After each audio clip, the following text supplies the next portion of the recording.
My name is Kathy Klink, and I'm an associate professor here at the University of Minnesota in the geography department. And my own work, I'm actually trained as a meteorologist, climatologist, and geographer all together. And my work, my research and teaching here at the university are focused largely in environmental science, climatology, atmospheric science kinds of things. How often or to what extent do you incorporate the topic of global climate change in general, or global warming, whatever term you choose to use, in your work and your teaching? Actually, my teaching, I do it quite a bit. So I taught this fall the introduction to meteorology, and so one of the things that we consider are sort of the dynamics of the atmosphere and all these kinds of sort of scientific principles. But one of those, of course, is climate change, because it's in the media and people are thinking about it, and so it's something that comes up very regularly, and students will ask, well, what do you think about climate change? And so it's a formal part of that class, but even much more so in another one that I teach which is called Environmental Systems and Global Change. And so we actually use climate change as a theme in that class to look at how environments work together. So atmosphere, land, vegetation, what humans are doing, and how all of those things are kind of interconnected. Are you focusing on climate change on a global level, or specific to Minnesota or the upper Midwest?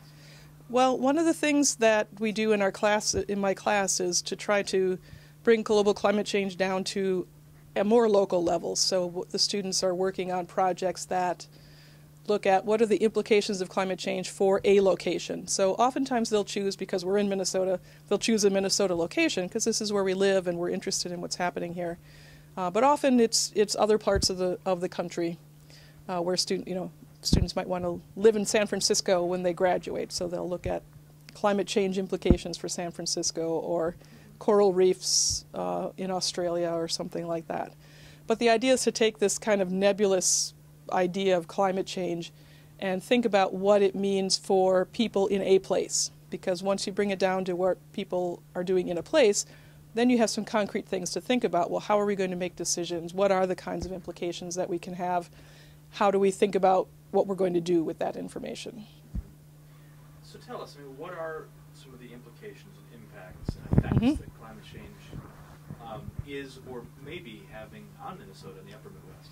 Well, there are some impacts that have been studied, and so my colleagues, particularly in the State Climatology Office, which is an office of the Minnesota DNR. So folks in the State Climatology Office, and also Mark Seeley, who's the Extension Climatologist, have done a lot of work on looking at records in Minnesota. And so some of the things that they've shown to have been going on in Minnesota, again from observations, are changes in the frequency of high temperatures have been increasing. Low temperatures at night, typically that's when they occur, mostly at night, also increasing over time. Changes in dew points, so being more humid. So in the summertime in Minnesota, we typically wouldn't expect to get a lot of days with humidity, like dew points way up in the 70s, but and when we do, we all complain because we're Minnesotans and it's not supposed to be that humid. But there has been some records that have shown that the frequency of high humidity days has also increased over time. If you could, this might be a challenge to ask you this briefly, but in a nutshell, how is climate change affecting higher humidity, colder night temperatures, and so on? Okay. So climate change, of course, global warming is the other way it's been called, but climate change is really a better term because it's more than just temperature change. It could be changes in precipitation and flooding and droughts and all of these kinds of things. But one of the things that we do expect with climate change is, because of the increase of greenhouse gases in the atmosphere, we know that there are greenhouse gases. CO2 is a greenhouse gas. Nobody's going to argue about that. That's not where the argument is. The argument is kind of, what do you do with that? But that's another slightly different question than the one you asked me. Anyway, so when you have an increase of greenhouse gases in the atmosphere, that would, just by physics, would say the temperatures will go up. And so theoretically we would expect temperatures to increase, and so minimum temperatures, which are typically overnight, maximum temperatures typically during the day, and again there has been evidence to show that those have been increasing. Humidity is a little bit more, it's related to temperature changes. So typically, when the temperature increases, the ability of the air to have water in it, so the amount of water that evaporates into the air, will increase when the temperature goes up. So when the temperature goes up, we should, if water is available, see an increase in water vapor in the atmosphere, humidity. And again, that's what we do see. So it's another piece of evidence that's consistent with what we would expect from greenhouse gas forced climate change. Besides higher humidity levels, what are the other effects of CO2 in the atmosphere, greenhouse gases, that are tied into rising temperatures, to heat? Okay, well, there's a lot of secondary effects, and here's where things get a little bit more uncertain, although again the physics, the science part of it is pretty clear, and observations are not always that easy to come by. But for example, we might expect under higher temperatures, the production of ground level ozone increases. So we might expect to see an increase in the number of days with high ozone levels, which affects air quality, right? So we might expect to see an increased frequency of air quality alerts for people who have asthma or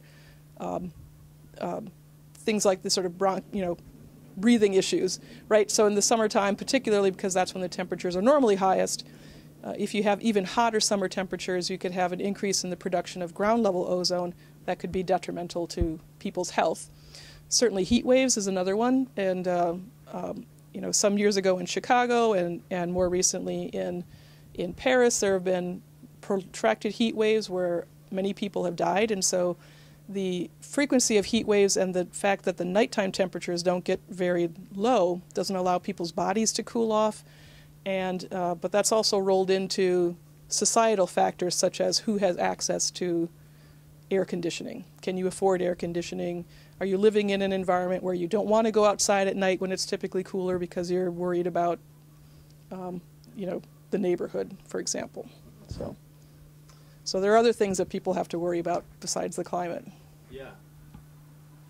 In terms of the seasons, and of course in the upper Midwest we have 4 pronounced seasons: Yep. summer, spring, winter, fall.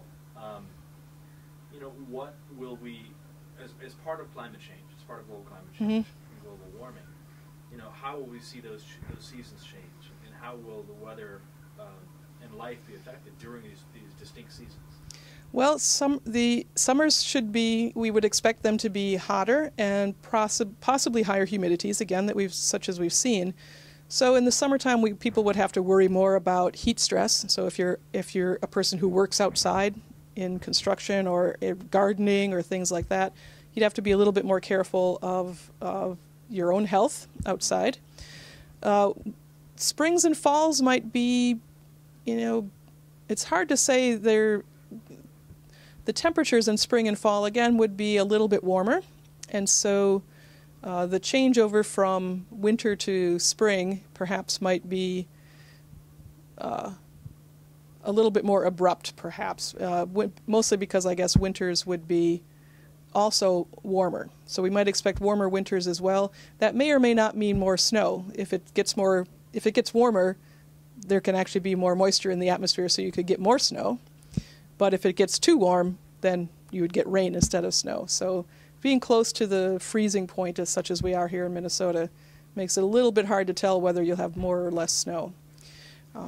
But typically it's the temperatures that are the most kind of obvious effect of climate change. And then the effects that are also on plants and animals. So the hibernation of animals or the migration patterns of animals, the timing of when trees are leafing out and things like that would all be shifted based on temperatures, because a lot of those processes are kind of temperature based. They're also day length based. Day length doesn't change under climate change, but temperature does. So those two biological cues can potentially get out of whack, so that, for example, there's some plants that, depending on how long the day is, they'll start to emerge. But if the temperatures are too hot, then they might die. So if those cues are not lined up, then there might be some issues with some biological systems. We touched on spring, fall, and summer. How about Yeah. winter? What might be the effects on winter? Well, people who like ice fishing, for example, might have a shorter ice fishing season because, again, the ice out in the spring has been observed to be happening a little sooner, and the establishment of ice cover in the fall has been observed to be happening a little bit later. So the timing of the time when ice is available thick enough on lakes for people to go ice fishing or to ski across lakes would be reduced. If there is a decrease in snowfall, or if the temperatures are such that snow falls but then it melts, a lot of recreational things that we like to do in the winter, so snowshoeing, cross-country skiing, snowmobiling, and things like that, would be somewhat reduced, right? Your opportunities for doing those things would be more restricted. But on the plus side, you could say, well, if it's warmer, we don't have to spend as much money to heat our homes, and we don't maybe have to shovel as much snow, such as we did this weekend, because more of it will fall as rain. So you could think about some upsides to it as well. And that brings us to this past weekend. I mean, the Twin Cities was hit by the biggest snowstorm in almost 20 years. Extreme winter weather followed by, pretty extreme floods in Minnesota, right. In southern Minnesota several months ago. I mean, what does this extreme weather tell us? Well, extreme weather, it turns out, is actually is sort of normal. So extremes happen. And one of the difficult things with extreme weather is pinning causes to it, because the number of times it happens are fairly infrequent. So typically for science, right, you'd want a whole bunch of observations in order to to look at a trend. And so it's I would say very difficult to say that this past snowstorm or flooding in southern Minnesota in the spring was tied to climate change. But what one could say is that it is true that the kinds of things, especially say flooding, where we have heavy precipitation events that occur in a particular region and produce flooding, are the kinds of things that are often predicted from climate change models. So the occurrence of flooding is consistent with the kind of thing you'd expect under climate change. But I think it's difficult at this point to say that those floods were caused by climate change. Similar thing for the snowfall in the winter, or this recent storm, is that, again, under warming, because that snow part of the reason we got so much snow is because it was tapping into moisture. And so moisture tends to increase when the temperatures are warmer. So we might expect to see then, again, consistent with what you would expect under climate change, this would be the kind of thing you might expect to see snowfalls that are heavier because there's more moisture in the air because it's warmer, if you follow that whole chain. I mean, but I think it's very difficult to say that this last storm is a signal of climate change. Right. I mean, some would listen to what you just said and what a lot of this debate is about. More moisture because it's warmer then leads to a really cold snowstorm, and think, well, that refutes the whole, or that contradicts the whole climate change argument. But does it really refute it? Does it really contradict it? Actually, no, it does not. In fact, it supports it. So if you think about Minnesota, right, our typical wintertime temperatures on average are well below freezing. So even if there's warming, you'd have to warm up quite a bit to get it above freezing. So even if you warm up by a couple of degrees, you're still going to be, on average, below freezing. So precip that you get is still going to be snow, and there's still going to be cold days. There's no doubt about that, because the weather is variable. And so under climate change, we can still have very cold snaps, and we can have very warm snaps, so to speak. But the expectation is that those cold snaps will be less frequent, and the warm periods will be more frequent. So climate change doesn't mean that it's never going to be cold, but it does mean that when it is cold, it will tend to be cold not as often, and perhaps not to the same degree that we would have expected, say, 20, 30 years ago. Is it true then to say that, you know, a nasty snowstorm, as we saw last weekend, is the result of winter weather that's warm enough for snow to form and for moisture to happen, rather than a 0 degree or 5 degree icy cold but freer precipitation day? Well, again, it would be the kind of thing that you could expect. If the temperatures remain warmer, everything else being equal, there will be more moisture in the air. And so when that moisture falls out as snow, if it's a little bit warmer but still below freezing, you're going to get more snow than if it's way down close to 0 Fahrenheit and moisture falls out. There's just not that much moisture in the air. It's fairly dry. So again, it would be reasonable to say that under an increase, a large-scale increase of temperature, when you get winter snowstorms, you could expect that they would be generally drop more snow than if their temperatures were colder. So, but again, it gets to be a little bit harder climatologically. So scientists are scientifically trained to be very skeptical, right? So we're never going to say something that, you know, oh yeah, well, I shouldn't say never. It's pretty uncommon to get a scientist to say, yes, we know this exactly true. But we know a lot of things, and a lot of the evidence that we have is fairly consistent with thinking about what would we expect under an increased global temperature. In the winter, we would expect wintertime temperatures to rise, and we've seen that in the Minnesota records. They're still below freezing. We still get snow. But when we say that, I mean, how... Sorry. That's okay. No, yeah. I mean, how far back are we looking when we say that we're seeing winter temperatures in Minnesota rising over the last 10 years, 20 years? Let's see. I'm trying to remember now the information that I've seen on the Minnesota State Climatology's website, which everyone can get to. It's climate.umn.edu. And so the Minnesota State Climatology Office has a lot of information there about climate in Minnesota. And I'm trying to remember, there's the trend, I believe, or the data go back to the mid-1800s, so, you know, over 100 years, 150 years worth of data. The earlier records there's not nearly as many as there are for the later records. But so there's a long-term upward trend, but in the last 20 or so years, if I'm remembering correctly, the trend has been increasing faster. So instead of having sort of a slow increase, you get a faster increase.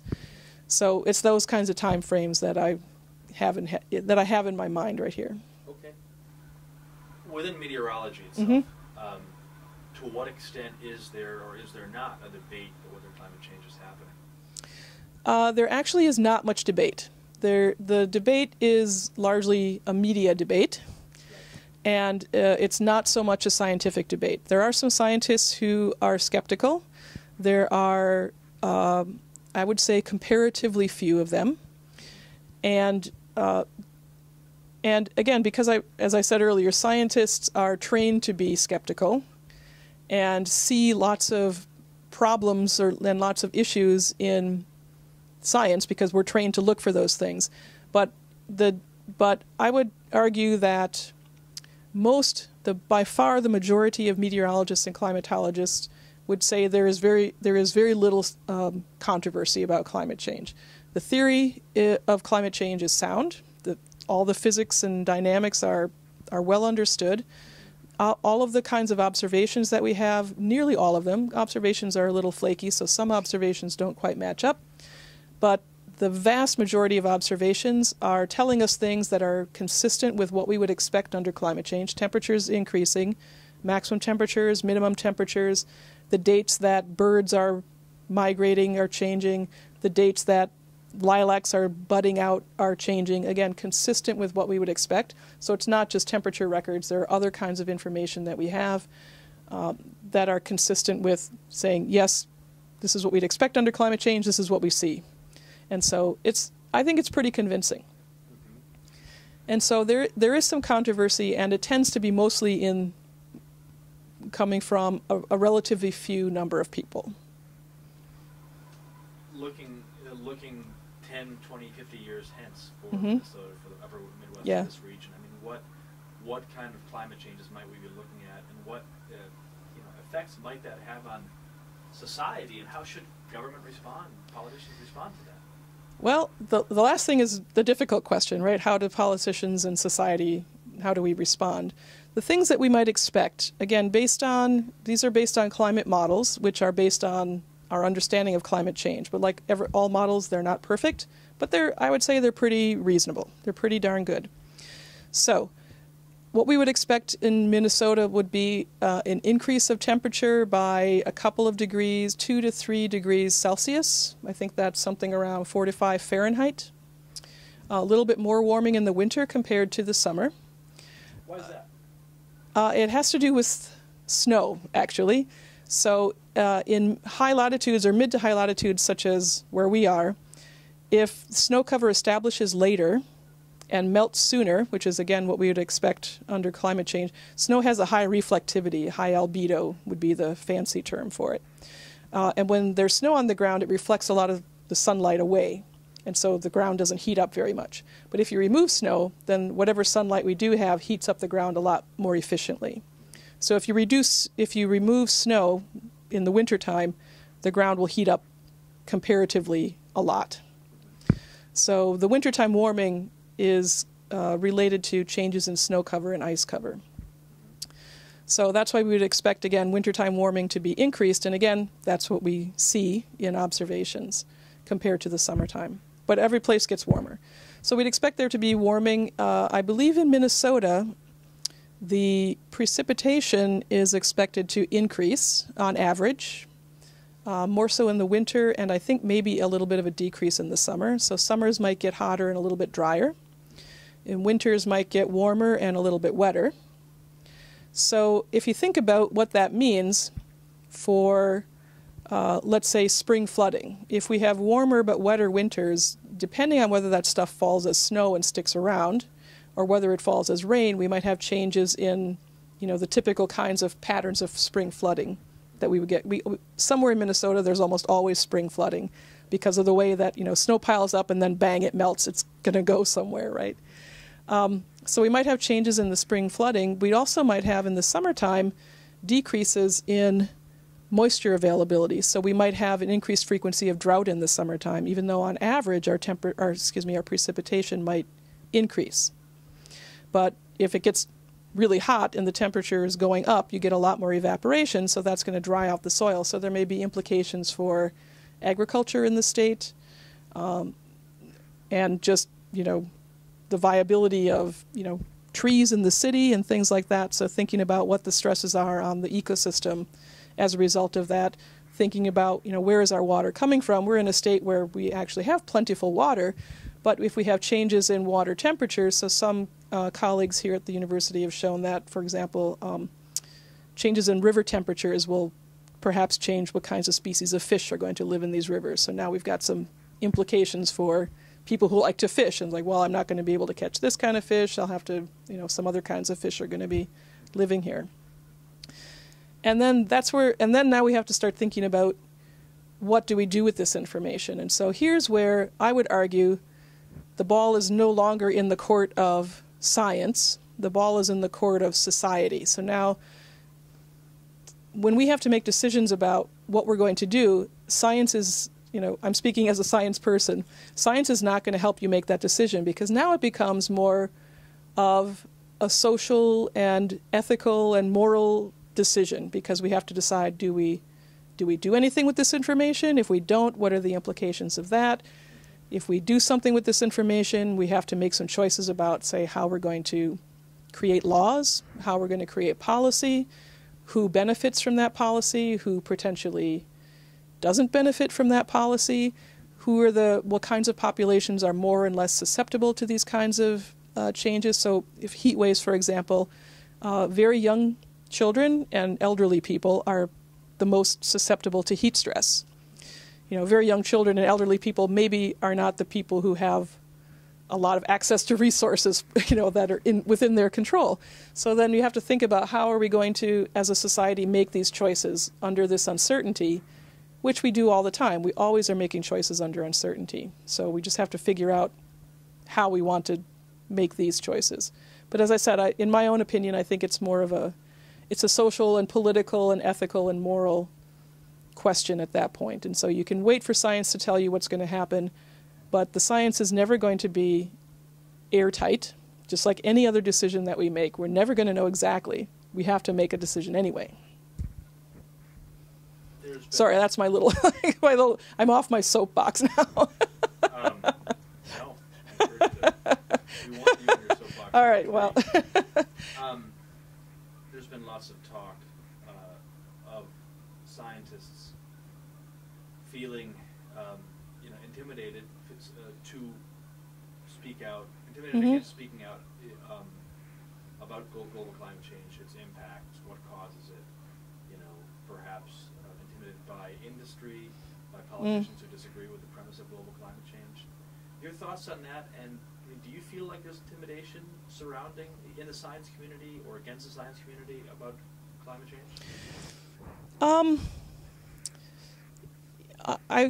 I'll say personally, I have never felt that. I do understand the reluctance of many scientists to, to move into a more political arena because, again, we're not really trained for that, and so we don't really know how to do it, quite honestly. Right. Some who have been intimidated in various ways. And so, for example, Michael Mann, who's a climatologist, formerly at the University of Virginia and now at Penn State, has had various lawsuits, sort of onerous Freedom of Information Act kinds of requests made to him and to his university, which I personally feel are essentially intimidation tactics by various groups to try to dig up dirt where there may or may not be dirt. I doubt that there's very much dirt, but who knows? Right. But there are, yes. I think in some cases, in some high-profile cases, yes, that has been the case. I think for most of us who are just kind of going along and doing our thing, I think many more scientists are feeling like it's sort of our obligation to participate in this discussion, just like every other citizen of the community. And so scientists have some insights to offer, but because you're a scientist and you might have a PhD or an MD or something after your name, doesn't necessarily mean that you know everything about what's going on. So I still think there has to be this very broad conversation. Scientists need to step up and be part of that conversation, perhaps more so than we have in the past. You mentioned the kind of perhaps uncomfortable crossover between science and politics. For a scientist to speak up and say global climate change is real, it's happening, it's having the people, the politicians, whoever need to respond. Is that inherently a political statement? Oh, sure. Yes, it's definitely a political statement. And therein lies the uncomfortableness. The uncomfortableness because back in the day, I'm sitting here with gray hair, right? So back in the days of most of us of my generation, we were kind of inculcated with the notion that there's a line between what you do as a scientist and politics. But I would say that pretty much most of us now would realize there really was never a line between science and politics, and that the choices that we make as scientists or as any other member of the community are political choices. In the nugget, when you get right down to the nugget, it's a political choice. We're making some choices. And so reflecting on that and then, acting accordingly, essentially, I think is the issue.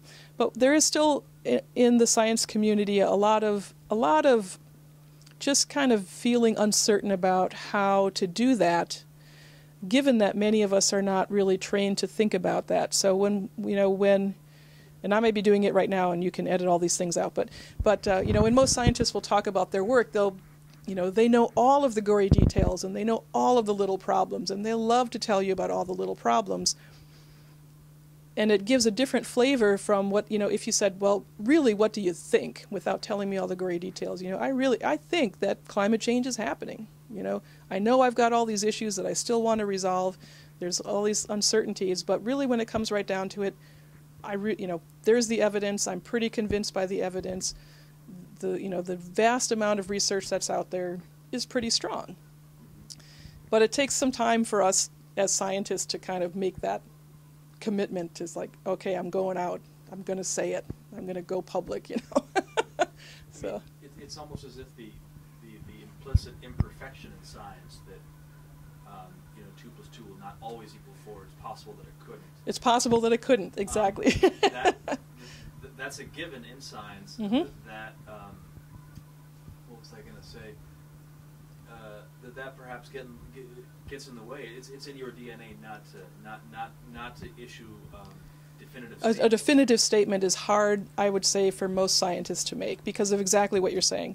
There's all these problems that, there could be conditions under which 2 + 2 does not equal 4. Right. So if I went out and said every time 2 + 2 = 4, someone could come at me and say, you're wrong. Under these conditions, it's not. So, can you think of any examples historically where,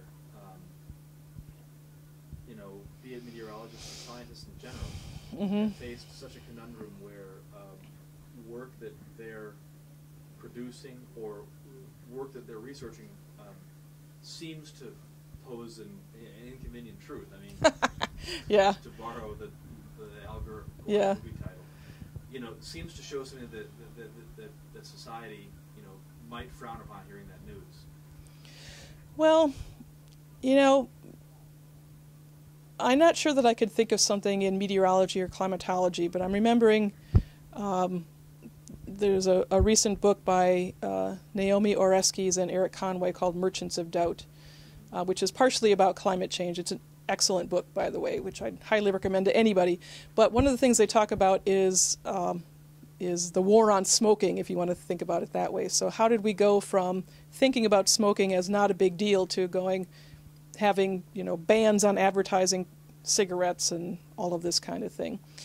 And there too, there was a long, protracted process where a lot of researchers were saying, these things are bad, smoking is bad for all these reasons, but it was very difficult to produce a direct cause and effect linkage because the human body is complex, right? And you can't just say, you were smoking, therefore now you're sick, because other people smoke and they don't get sick.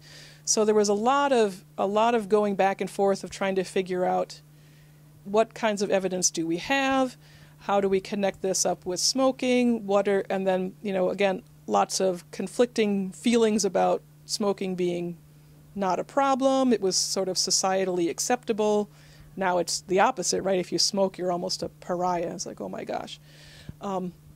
So one of the things, I guess, in their book, they're kind of drawing this connection between, there's always this uncertainty in science. It's very difficult to make those direct cause and effect connections, but there's also, that uncertainty shouldn't necessarily be the thing that stops society. So in this case, thinking about the Surgeon General saying, yes, we're no longer gonna, allow people to smoke cigarettes, because even secondhand smoke is bad for you, Right.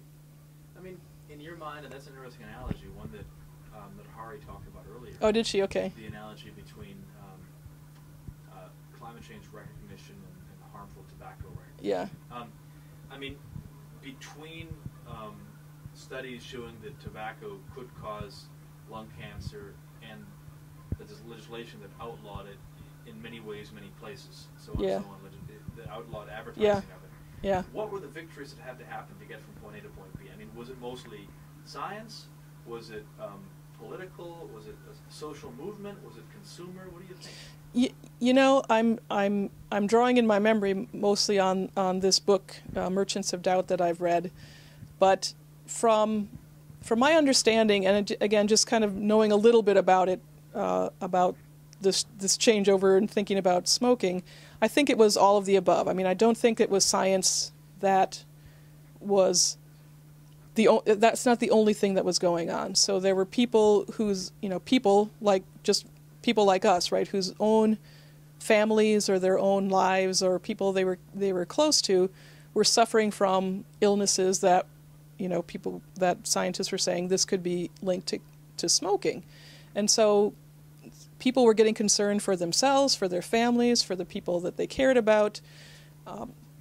They were talking to politicians, so politicians paying attention to the people they're representing were starting to think about this.